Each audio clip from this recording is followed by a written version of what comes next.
شروع اللہ کے نام سے جو بڑا مہربان نہایت رحم والا ہے۔ حضرت علی علیہ السلام سے روایت ہے کہ رسول اللہ صلی اللہ تعالیٰ علیہ وآلہ وسلم نے ارشاد فرمایا، اللہ تعالیٰ نے کائنات کی آفرینش ظلمت میں کی، پھر اس پر اپنے نور کی تجلی ڈالی، پر جس شے پر اس نور الہا کی بوند پڑی وہ ہدایت یافتہ ہو گیا، اور جس پر نہ پڑی وہ گمگشتہ راہ ہو گیا۔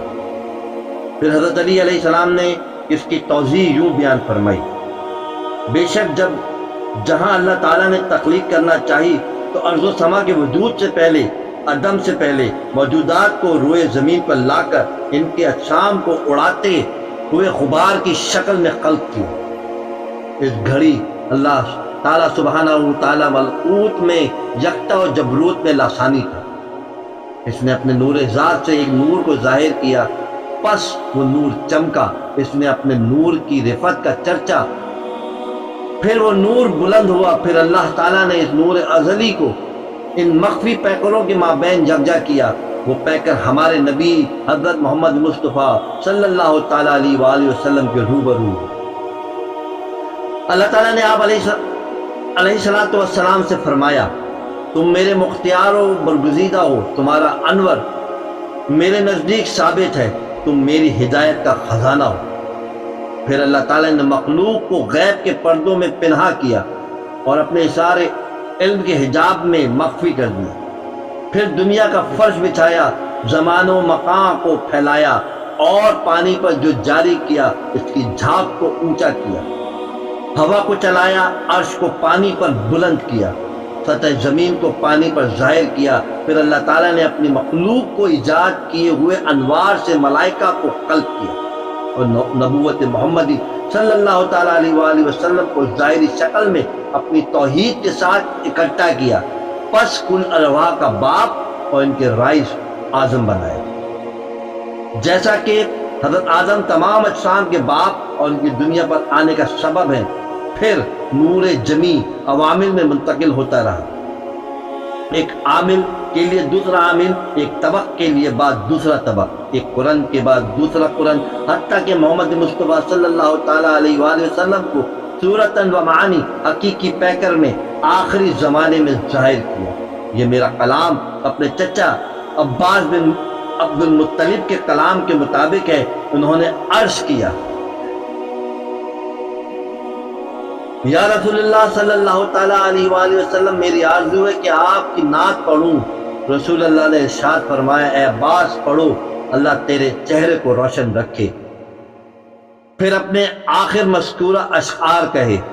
پھر حضرت علی علیہ السلام نے ارشاد فرمایا، بے شک ہمارے نبی کریم صلی اللہ تعالیٰ علیہ وآلہ وسلم بارگاہ اقدس سے اپنے روحانیت کے اصرار کے ساتھ مدد طلب کرتے رہیں اور تمام جہان کی مشکلات ختم کرتے رہیں۔ اللہ تعالیٰ نے آپ کی عبادت کی طرف اشارہ کرتے ہوئے ارشاد فرمایا، اے میرے محبوب، تم فرماؤ بالفرش محال اگر رحمان کے لیے اگر کوئی لڑکا ہو تو سب سے پہلے میں اس کی عبادت کروں۔ الزخرف۔ پس سب سے پہلا نور جو حقیقت ہادیہ جامعہ اور تمام عالم پر محیط ہونے کی صورت میں ظاہر ہوا وہ نور محمدی علیہ السلام ہے۔ باقی انبیاء منصب ہدایت پر فائز ہیں اور بارگاہ الہی میں ان کا مقام و مرتبہ ہدایت میں دائرہ کمال کی وسعت کے مطابق ہے۔ مثلا کسی نبی کے ہزاروں پیروکار تھے، کسی کے اس سے زیادہ، کسی کے اس سے کم۔ اگر ازل سے اللہ تعالیٰ کی مخلوقات کو اطاعت کے لیے پیدا کرنا مقصود نہ ہوتا تو دنیا میں کوئی چیز موجود نہ ہوتی، اور جو شے اصل میں موجود نہ ہو وہ فرع میں بھی موجود نہیں ہوتی۔ حضرت جابر بن عبداللہ انصاری علیہ رضوان سے روایت ہے کہ میں نے رسول اللہ علیہ السلام سے سوال کیا کہ اللہ تعالیٰ نے اب سے پہلے کس چیز کو تخلیق کیا؟ رسول اللہ علیہ السلام نے ارشاد فرمایا، اے جابر، سب سے پہلے اللہ نے تمہارے نبی کے نور کو تخلیق کیا۔ جب اللہ نے اس کو تخلیق کیا تو اس میں تمام خیر کو رکھا۔ تمہارے نبی کی تخلیق سے اللہ تعالیٰ نے تمام اشیاء کو تخلیق کیا۔ جب تمہارے نبی کے نور معظم کو خلق کیا تو اسے 12,000 سال مقام قرب میں رکھا، پھر اس کو 4 حصوں میں تقسیم کیا، ایک حصے سے عرش کو، دوسرے حصے سے کرسی کو، تیسرے حصے سے حاملین عرش اور کرسی کے نگہبان کو تخلیق کیا۔ بقیہ چوتھے حصے کو پھر مقام حب میں 12,000 سال تک رکھا، پھر اس کو 4 حصوں میں تقسیم کیا۔ ایک حصے سے قلم، دوسرے حصے سے لوح، تیسرے حصے سے خلد بری کو تخلیق کیا، پھر بقیہ چوتھے حصے کو مقام خوب میں 12,000 سال تک رکھا، پھر اس کو 4 حصوں میں تقسیم کیا۔ ایک حصے سے ملائکہ کو، دوسرے حصے سے شمس کو، تیسرے حصے سے قمر و کواکب کو تخلیق کیا، پھر بقیہ چوتھے حصے کو مقام رجا میں 12,000 سال تک رکھا اور پھر اس کو 4 حصوں میں تقسیم کیا۔ ایک حصے سے عقل، دوسرے حصے سے علم و حلم، تیسرے حصے سے عصمت و توفیق کو تخلیق کیا، پھر بقیہ چوتھے حصے کو مقام حیا میں 12,000 سال تک رکھا۔ پھر اللہ تعالیٰ نے اس نور کو اپنی نگاہ سے، نگاہ بے نگاہی سے دیکھا۔ اس نور سے 1,24,000 کم و بیش نور کے قطرے گرے۔ اللہ تعالیٰ نے ہر قطرے سے نبی اور رسول کی روح کو تخلیق کیا۔ ارواح انبیاء نے سانس لیا، ان کی سانس سے ارواح اولیاء، شہداء، سعداء اور اطاعت کرنے والوں کی روحوں کو پیدا کیا جو قیامت تک پیدا ہوتے رہیں گے۔ پھر عرش و کرسی، حاملین عرش اور کرسی کے نگہبان فرشتے میرے نور سے تخلیق ہوئے۔ لوح و قلم، کروبین تسبیح کرنے والے فرشتے، روحانین ملائکہ، خلد بری اور اس کے کل نعمتیں جو اس میں ہے میرے نور سے تخلیق کی گئی۔ 7 آسمانوں کے ملائکہ کو میرے نور سے تخلیق کیا گیا اور عقل و علم، حلم، عصمت اور توفیق میرے نور سے پیدا کیے۔ انبیاء و مرسلین کی ارواح میرے نور سے تخلیق ہوئی اور ارواح اولیاء، سعداء، شہداء اور صالحین میرے نور سے تخلیق ہوئی۔ پھر اللہ تعالیٰ نے 12,000 حجاب تخلیق فرمائے، پھر اس نے میرے نور کے چوتھے حصے کو ہر حجاب میں 1,000 برس تک رکھا، اور یہ حجابات کرامت، سعادت، ہیبت، رحمت، رفعت، علم، حلم، وقار، سکینہ، صبر، صدق اور یقین کے تھے۔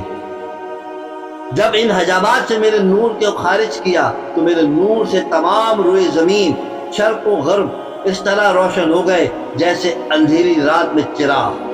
پھر اللہ تعالیٰ نے آدم علیہ السلام کو تخلیق کیا، میرے نور معظم کو ان کی صلب مطہر میں ودیعت کیا۔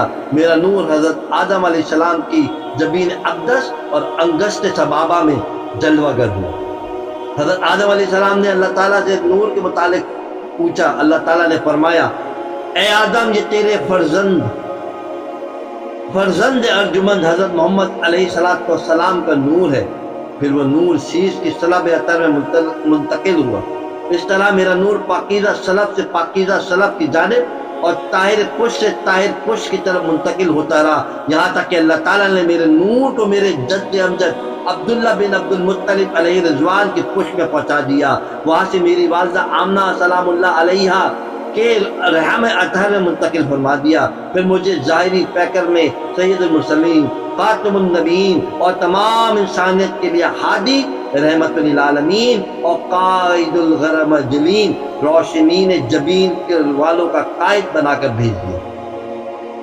اے جابر، اس طرح تیرے نبی علیہ السلام کی تخلیق ہوئی۔